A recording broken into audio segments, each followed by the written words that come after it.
ये घटना पिछले साल 18 नवंबर को हुई थी और ये काफ़ी दिनों से लंबित चल रहा था अपराध इस ज़िले का।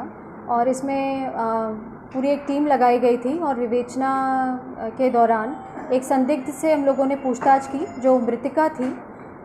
इसमें 3 लोगों के मर्डर्स हुए थे। एक नंदकिशोर मालवीय, उसकी पत्नी फुलवा और उनके यहाँ काम करने वाली एक नौकरानी थी गीता। घर में 3 ही लोग थे और सभी का मर्डर हुआ था। और इसमें बड़ा संशय की स्थिति बनी हुई थी कि आखिर कहाँ से क्रिमिनल्स आए और किन्होंने घटना को अंजाम दिया है। इसी के तारतम्य में सभी आरोपियों से, सभी संदिग्धों से काफ़ी पूछताछ की गई थी जो नाम सामने आए थे उस दौरान। और अभी पुनः एक नई टीम का गठन किया गया था 15 दिन पहले। और इसी इन्वेस्टिगेशन के दौरान जो मृतिका थी फुलवा, उसके भतीजे से पूछताछ की गई जिसका नाम अशोक है।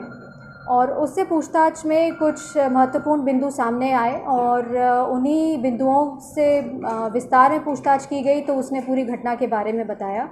और इसी के तारतम्य में उसके साथ जो सह आरोपी थे, इसमें 6 लोग और हैं और इस तरह से कुल 7 आरोपियों को राउंड अप किया है टीम ने। इसमें अलग अलग एविडेंसेस हम लोगों ने इकट्ठे किए हैं फॉरेंसिक एविडेंस के आधार पे, और जो साइबर हम लोगों को एविडेंसेस मिले हैं उसके आधार पे 7 लोगों को आरोपी बनाया गया है। मैम, क्या वजह निकली पूरे हत्याकांड की? इसमें मूल वजह जो है वो प्रॉपर्टी विवाद ही ले होकर आया है। इसमें जो मृतक था और जो मृतिका थी, उनके अपने कोई संतान नहीं थे। उन्होंने अपने भतीजे को ही गोद ले लिया था।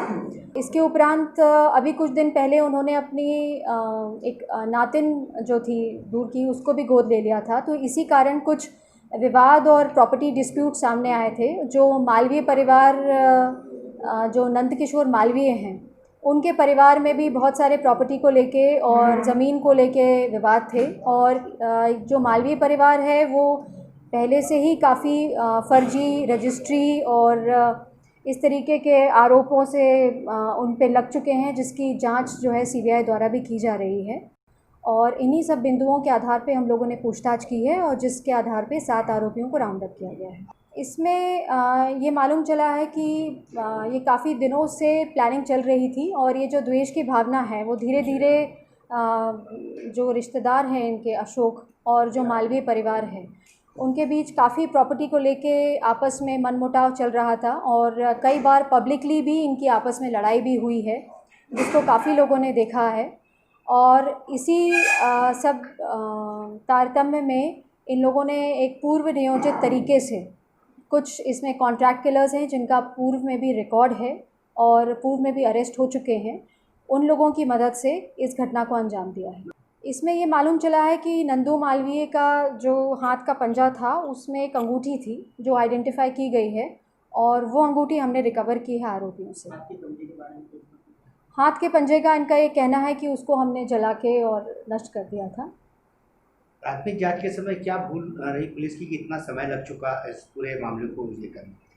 उस दौरान एक्चुअली जो इनके नज़दीकी रिश्तेदार थे उनसे इतना सघन पूछताछ नहीं हो पाई और ऐसी कोई शंका की बात इस प्रकार से नहीं आ रही थी।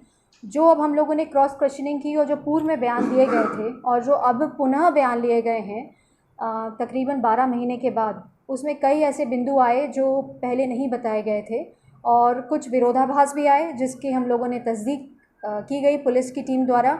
और फिर उस आधारों पे हम लोगों को शंका हुई और उसी आधारों पे पूछताछ की गई। इस मामले में CDR का एक महत्वपूर्ण रोल माना जा रहा था कि CDR रिपोर्ट के अनुसार ये सब किया है। क्या पहले जो CDR रिपोर्ट निकली थी वो कुछ गड़बड़ थी? नहीं, CDR तो सेम रहती है, वो एक फिक्स्ड डेटा है हमारे पास, पर उसका जो एनालिसिस है वो कहीं ना कहीं शायद पुरानी टीम से कुछ बिंदु मिस हो गए थे जिसके कारण खुलासा नहीं हो पाया। CDR और अन्य कारणों से कितने लोगों से करीब पूछताछ की गई?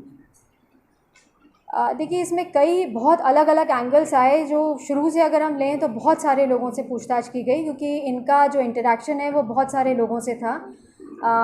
कई प्रॉपर्टी का भी धंधे थे इनके, खेती के भी थे, फिर इनकी एक फैक्ट्री थी उससे भी रिलेटेड थे, इनके रिश्तेदार थे। तो बहुत सारे लोगों से पूछताछ की गई है और अंत में जिस पे पुलिस को संदेह हुआ उनसे पूछताछ करके हमने 7 आरोपियों को राउंड अप किया है।